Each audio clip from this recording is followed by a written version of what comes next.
Assalamualaikum warahmatullahi wabarakatuh. Perkenalkan, nama saya Susantina Yusnita Suwarno. Saya mahasiswi dari Universitas Muhammadiyah Malang. Di sini saya akan menjelaskan sedikit tentang ekonomi publik, yaitu fungsi dan peran pemerintah. Pengertian pemerintah. Pemerintahan dalam arti luas adalah segala urusan yang dilakukan oleh negara dalam menyelenggarakan kesejahteraan rakyatnya dan kepentingan negara sendiri. Jadi, tidak diartikan sebagai pemerintah yang hanya menjalankan tugas-tugas eksekutif saja, melainkan juga meliputi tugas-tugas lainnya termasuk legislatif dan yudikatif.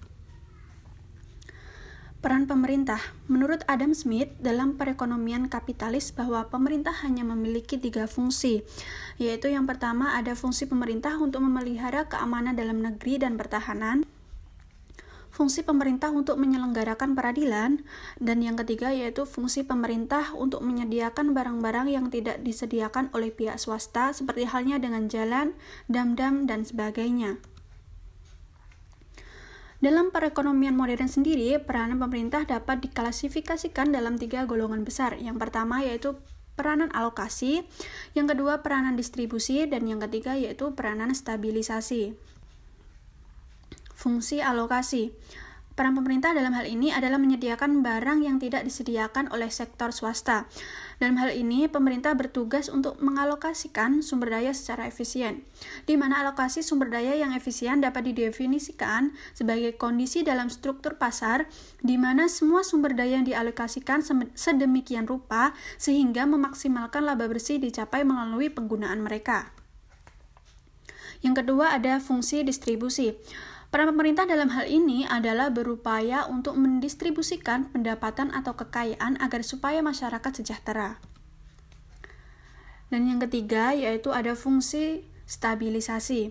Peran pemerintah dalam hal ini adalah melakukan controlling dari dampak yang dihasilkan oleh sistem pasar melalui yang pertama yaitu kebijakan moneter ekspansif atau kebijakan fiskal ekspansif. Dan yang kedua kebijakan moneter kontraktif atau kebijakan fiskal ekspansif. Yang ketiga, kebijakan moneter ekspansif atau kebijakan fiskal kontraktif. Dan yang terakhir yaitu kebijakan moneter kontraktif atau kebijakan fiskal kontraktif. Selanjutnya kita menuju ke kegagalan pasar. Kegagalan pasar ditandai dengan adanya depresi besar akibat mekanisme pasar yang tidak berjalan dengan semestinya, di mana mekanisme pasar melalui invisible hand dinilai tidak mampu secara efisien dan efektif dalam menjalankan fungsinya. Menurut Himan 1993, kegagalan pasar atau market failure diakibatkan beberapa faktor.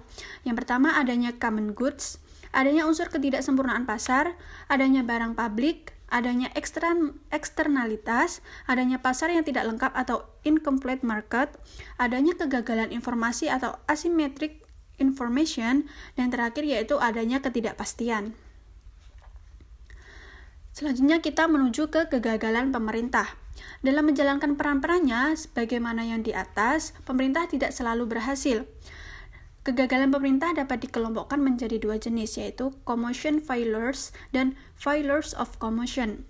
Contohnya seperti subsidi tidak tepat sasaran, pemborosan APBN, korupsi, dan lain sebagainya. Menurut Himan 1993, kegagalan pemerintah atau government failure dibagi menjadi 5. Yang pertama yaitu informasi tidak sempurna, pengawasan yang terbatas atas reaksi pihak swasta, pengawasan yang terbatas atas perilaku birokrat, hambatan dalam proses politik, dan adanya biaya transaksi yang besar. Kesimpulan dari fungsi pemerintah di atas yaitu sistem perekonomian di suatu negara, baik menganut sistem perekonomian kapitalis, liberalis, ataupun sosialis, pemerintah tetap mempunyai peran yang sangat penting. Peran pemerintah sangat besar dalam sistem sosialis dan terbatas pada sistem kapitalis. Menurut Adam Smith, peran pemerintah dalam sistem kapitalis adalah pertama yaitu memelihara pertahanan dan keamanan, yang kedua menyelenggarakan peradilan, dan yang ketiga yaitu menyediakan barang-barang publik. Dalam perekonomian modern, peran pemerintah dapat diklasifikasikan dalam 3 golongan. Yang pertama yaitu allocation, distribution, dan stabilization. Kesimpulan dari kegagalan pemerintah. yaitu kegagalan pemerintah dalam menciptakan kondisi Pareto optimal, di mana faktor yang menjadi sumber timbulnya kegagalan pemerintah adalah sebagai berikut. Yang pertama yaitu campur tangan pemerintah memerlukan biaya yang cukup tinggi. Yang kedua yaitu kegagalan dalam program pemerintah. Dan yang ketiga yaitu perilaku pemegang kebijakan pemerintah yang bersifat mengejar keuntungan pribadi atau rent-seeking behavior. Sekian penjelasan dari saya. Bila ada kurangnya mohon dimaafkan. Terima kasih dan semoga bermanfaat.